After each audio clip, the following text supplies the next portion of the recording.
Hello friends, તમારું સ્વાગત છે મારી ચેનલમાં। આજે આપણે બનાવીશું કાંદા બટાકાનો મસાલો ભાત। તો ફક્ત 2 જ વિસલમાં આપણે કુકરમાં આ મસાલા ભાત બનાવીને તૈયાર કરશું અને બિરયાની જેવો જ આ ભાતનો તમારો ટેસ્ટ આવશે। ખૂબ જ ટેસ્ટી એવો લાગશે અને એકદમ ઝટપટ બની પણ જાય છે। તો ચાલો મસાલા ભાત બનાવવાનું શરૂ કરીએ। રેસીપી સારી લાગે તો વિડીયોને લાઇક કરજો, વધારેમાં વધારે શેર કરજો અને જો તમને મારી રેસીપીઓ સારી લાગતી હોય અને હજી સુધી તમે મારી ચેનલને સબસ્ક્રાઇબ ના કરી હોય તો સબસ્ક્રાઇબ કરીને બાજુમાં રહેલા બેલ આઇકન બટનને પ્રેસ કરજો એટલે નવી નવી રેસીપીના નોટિફિકેશન આવશે। તો ચાલો બનાવીએ। તો સૌથી પહેલાં આપણે બાઉલમાં 1 કપ બાસમતી ચોખા એડ કરીશું। આટલા માપમાંથી તમે 4 લોકોને સર્વ કરી શકો એટલો તમારો મસાલા ભાત બનીને તૈયાર થશે। તો સૌથી પહેલાં આપણે તેમાં પાણી ઉમેરીને જ્યાં સુધી એકદમ ક્લીન પાણી ના મળે ત્યાં સુધી 3 થી 4 વાર ચોખાને સારી રીતે વોશ કરી લઈશું। અને હવે બીજું ચોખામાં ક્લીન પાણી ઉમેરીને આપણે 20 મિનિટ માટે તેને પલળવા માટે સાઈડમાં રાખીશું। ત્યાં સુધી આગળની પ્રોસેસ કરીશું। તો એક નાનું મિક્સર જાર લઈને આપણે તેમાં 1 ટેબલસ્પૂન જેટલી સૂકા કોપરાની સ્લાઇસ એડ કરીશું, 1 ઇંચ આદુનો ટુકડો ઉમેરીશું અને 7 થી 8 જેટલી લસણની કળી આપણે ઉમેરીશું। અને હવે બધી જ વસ્તુને આપણે એકદમ સરસ રીતે ફાઇન પીસીને તૈયાર કરી લઈશું। તો અહીંયા તમે જોઈ શકો છો આ રીતની મેં પેસ્ટ બનાવીને તૈયાર કરી લીધી છે। આ રીતે થોડુંક સૂકા કોપરાનું છીણ એડ કરવાથી આપણો જે મસાલા ભાત છે તેનો ટેસ્ટ ખૂબ જ સરસ લાગશે। તો તમે આ રીતે જરૂરથી એકવાર મસાલા ભાત બનાવીને ટ્રાય કરજો, ખાવામાં બહુ ટેસ્ટી એવા બનશે। તો હવે આપણે પેસ્ટને એક બાઉલમાં ટ્રાન્સફર કરી લઈશું અને એ જ મિક્સર જારમાં આપણે 2 મીડિયમ સાઇઝના ટામેટાના આ રીતે થોડાક મોટા ટુકડા કરીને ઉમેરીશું અને અડધા કપ જેટલા ધાણાને સારી રીતે વોશ કરીને કુમળી ડાળખી સહિત આપણે ઉમેરીશું અને પાણી નાખ્યા વગર જ પેસ્ટ બનાવીને આપણે મિક્સરને સાઈડ ઉપર રાખીશું। અને હવે ગેસ ઉપર એક જાડા તળિયાવાળું આપણે કુકર રાખીશું અને તેમાં 2 થી 3 ટેબલસ્પૂન જેટલું તેલ ગરમ થવા માટે રાખીશું। તેલ ગરમ થઈ જાય એટલે તેમાં 1/2 ટીસ્પૂન જીરું ઉમેરીશું અને જીરાને સારી રીતે ફૂટવા દઈશું। જીરું સરસ ફૂટી જાય એટલે તેમાં 1 તમાલપત્ર અને 1 તજનો ટુકડો ઉમેરીશું। સાથે તેમાં 1/4 ટીસ્પૂન જેટલી હિંગ ઉમેરીશું। 3/4 કપ જેટલી મીડિયમ ચોપ કરેલી આપણે ડુંગળી એડ કરી દઈશું। ડુંગળીને વધારે પડતી નાની પણ નહીં અને વધારે પડતી મોટી પણ નહીં, એ રીતે તમારે ચોપ કરવાની છે। અને હવે ડુંગળીનો હલકો કલર ટ્રાન્સફરન્ટ થાય ત્યાં સુધી આપણે ડુંગળીને સાતળી લઈશું। અહીંયા ડુંગળીને તમારે વધારે પડતી બ્રાઉન બિલકુલ નથી કરવાની। આ રીતે ડુંગળીનો હલકો કલર ટ્રાન્સફરન્ટ થઈ જાય એટલે હવે આપણે તેમાં બટાકા એડ કરીશું। તો અહીંયા મેં 2 થી 3 નંગ જેટલા બટેકાના પણ આ રીતે ટુકડા કરી લીધા છે, બહુ નાના પણ નહીં અને બહુ મોટા પણ નહીં, એ રીતે મેં અહીંયા ચોપ કર્યા છે। અહીંયા તમને ડુંગળી અને બટાકા બંનેમાંથી જે વધારે પસંદ હોય તમે થોડુંક વધારે એડ કરી શકો છો।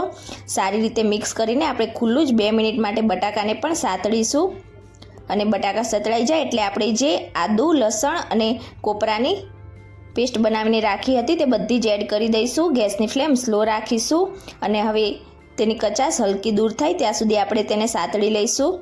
તો પેસ્ટ સાતળતી વખતે તમારે ગેસની ફ્લેમ સ્લો રાખવાની એટલે કુકરના તળિયે બિલકુલ પણ ચોંટશે નહીં। હવે સતળાઈ જાય એટલે આપણે તેમાં મસાલા એડ કરી દઈશું। અડધી ટીસ્પૂન હળદર પાવડર ઉમેરીશું, 1 ટીસ્પૂન ધાણા જીરું પાવડર, 2 ટીસ્પૂન લાલ મરચું ઉમેરીશું। અહીંયા મરચું તમે તમારા ટેસ્ટ પ્રમાણે વધારે કે ઓછું એડ કરી શકો છો। અડધી ટીસ્પૂન ગરમ મસાલો ઉમેરીશું અને હવે બધા જ મસાલાને આપણે સારી રીતે મિક્સ કરી લઈશું। બધા જ મસાલા સારી રીતે સતળાઈને શાકભાજી પર તેનું કોટિંગ થઈ ગયું છે। હવે તેમાં 1/4 કપ જેટલું પાણી ઉમેરીશું એટલે મસાલા બિલકુલ પણ બળશે નહીં અને 1 બાઉલ જેટલા આપણે લીલા વટાણા એડ કરીને તેને પણ આપણે મીડિયમ ગેસની ફ્લેમ પર સાતળી લઈશું। તો અહીંયા વટાણા નાખવા બિલકુલ ઓપ્શનલ છે, પણ જો હોય તો થોડાક એડ કરવાના, તેનાથી ભાત એકદમ સરસ લાગશે। અને હવે 1 થી 2 મિનિટ માટે આપણે વટાણાને પણ ફરીથી સાતળી લઈશું। બધી જ વસ્તુ એકદમ સરસ રીતે સતળાઈ જાય એટલે આપણે જે ચોખાને પલાળીને રાખ્યા હતા તેમાંથી બધું જ પાણી નિતારીને બધા જ ચોખાને આપણે એક કુકરમાં એડ કરીશું અને એકદમ હળવા હાથેથી આપણે ચોખાને બધા જ વેજીટેબલ્સ સાથે મિક્સ કરીને 2 મિનિટ માટે ખુલ્લા સાતળીશું। આ રીતે આપણે ચોખાને ખુલ્લા સાતળીશું એટલે બધા જ મસાલાનું કોટિંગ ચોખા સાથે થશે અને મસાલા ભાત ખાવામાં વધારે ટેસ્ટી લાગશે। તો અહીંયા તમે જોઈ શકો છો બધા જ મસાલાનું કોટિંગ આપણા ચોખા ઉપર એકદમ સરસ એવું થઈ ગયું છે અને 2 મિનિટ માટે મેં તેને સાતળી લીધા છે। હવે આપણે તેમાં પાણી એડ કરીશું। તો અત્યારે પહેલાં આપણે 1/2 કપ જેટલું પાણી ઉમેરીશું। તમારા ચોખા જૂના કે નવા કઈ રીતના છે તેના ઉપર ડિપેન્ડ કરશે કે પાણી કેટલું જોવે છે। સારી રીતે મિક્સ કરી દઈશું। ગેસની ફ્લેમ મીડિયમ રાખીશું અને હવે તેમાં સ્વાદ પ્રમાણે આપણે મીઠું એડ કરીશું અને આપણે જે ટામેટા ધાણાની પેસ્ટ બનાવીને રાખી હતી તે આ સ્ટેજ ઉપર આપણે એડ કરી દઈશું। આ રીતે ધાણાની પેસ્ટ એડ કરવાથી તેનો બધો જ ફ્લેવર છે તે આપણા મસાલા ભાતમાં આવી જશે અને ટામેટામાં ગળપણ અને ખટાશ હોય છે તે બધા વેજીટેબલ્સના ટેસ્ટને બેલેન્સ કરશે। તો એકદમ હળવા હાથેથી બધી જ વસ્તુને આપણે મિક્સ કરીશું અને ત્યાર પછી આપણે ખુલ્લું જ પાણીને આ રીતે થોડુંક ઉકળવા દઈશું। આ રીતે ખુલ્લું તેને ઉકળવા દેવાથી આપણા ભાત છે તે એકદમ ઝડપથી કૂક થઈ જશે અને ટેસ્ટ પણ ખૂબ જ સરસ આવશે। આ રીતે થોડુંક પાણી બળવા લાગે એટલે આપણે એકદમ હળવા હાથેથી ફરીથી ઉપર નીચે કરીને બધા જ મસાલા ભાતને મિક્સ કરીશું અને હવે અહીંયા મને થોડાક પાણીની જરૂર લાગે છે તો ફરીથી આપણે તેમાં અડધા કપ જેટલું પાણી એડ કરીશું, મિક્સ કરી દઈશું એકદમ હળવા હાથેથી સારી રીતે અને ગેસની ફ્લેમ આપણે મીડિયમ જ રાખીશું અને મીડિયમ ગેસની ફ્લેમ પર આપણે ઢાંકણ ઢાંકીને ફક્ત 2 વિસલ આપણે કરીશું। 2 જ વિસલમાં આપણો મસાલા ભાત એકદમ સરસ તૈયાર થઈ જશે। 2 વિસલ થઈ જાય એટલે આપણે પ્રેશર કુકરનું પ્રેશર જાતે જ આ રીતે નીકળવા દઈશું અને ઢાંકણ ખોલીને મસાલા ભાતને ચેક કરીએ તો તમે જોઈ શકો છો એકદમ પરફેક્ટ આપણો મસાલા ભાત છે તે કૂક થઈ ગયો છે। હવે ફરીથી આપણે એકદમ હળવા હાથેથી તેને મિક્સ કરી લઈશું અને આ ભાત ઠંડો થયા પછી હજી પણ વધારે છૂટો થશે।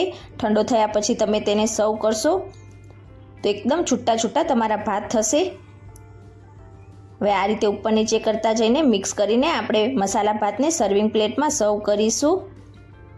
તો તમે ક્યારે આ રીતે કાંદા બટાકાનો મસાલા ભાત ના બનાવ્યો હોય કુકરમાં તો એકવાર જરૂરથી ટ્રાય કરજો। આ મસાલા ભાતને તમે મસાલા છાશ, સલાડ, પાપડ કે પછી કઢી સાથે સર્વ કરી શકો છો। ખાવામાં બહુ ટેસ્ટ એવો લાગશે અને તમે એકલો પણ ખાઈ શકો છો અને એકદમ ઝટપટ બનીને તૈયાર પણ થઈ જશે। તો તમે ક્યારે આ રીતે મસાલા ભાત ના બનાવ્યો હોય તો એકવાર જરૂરથી ટ્રાય કરજો અને આજની મારી રેસીપી તમને કેવી લાગી મને કમેન્ટ કરીને ચોક્કસથી જણાવજો। રેસીપી સારી લાગી હોય તો વિડીયોને લાઇક કરજો, વધારેમાં વધારે શેર કરજો અને ચેનલને સબસ્ક્રાઈબ કરીને બેલ આઇકન બટનને પ્રેસ કરજો। Thank you for watching.